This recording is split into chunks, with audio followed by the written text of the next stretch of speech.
Obat-obat nih.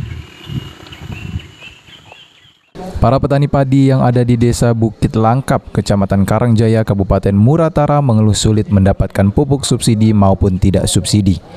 Para petani di daerah tersebut menjerit karena di saat sedang kesulitan akibat dampak dari pandemi COVID-19, mereka juga kesulitan mendapatkan pupuk.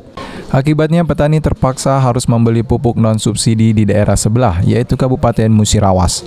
Menurut salah satu petani, selama ini pupuk masih menjadi permasalahan yang banyak dikeluhkan oleh para petani di daerah tersebut. Pupuk ini yang payah nih naik terus harganya. Naik terus Pak ya? Iya, kini bayar 16 yang subsidi. 16 mau satu Tahun yang sudah 14 per satu. Sulit pula gini tuh carinya. Macam ini kan Sarmadi nih. Beli di Merasi dia. di Merasi ya. Jadi kalau nak beli pupuk harus ke Merasi dulu ya Pak ya. Kalau sini tidak ada jualnya. Kadang-kadang tuh di Merasi, wong kita sini beli yang Galak Nampung ini, kadang di Bandung Raya.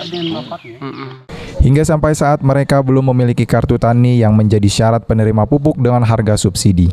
Petani pun berharap pemerintah bisa segera mencarikan solusi bagi permasalahan petani padi hingga sampai saat masih banyak petani belum mendapatkan kartu tani. Lancar pupuk nih jadilah. Lancar pupuk ya Pak. Misalnya ada jualannya lemak lah. Kemudian dia nih kan nak beli. Susah ya Pak. Akhirnya beli pupuk nak pakai kartu nian. Oh pakai kartu. Kartu apa? Kartu pertanian.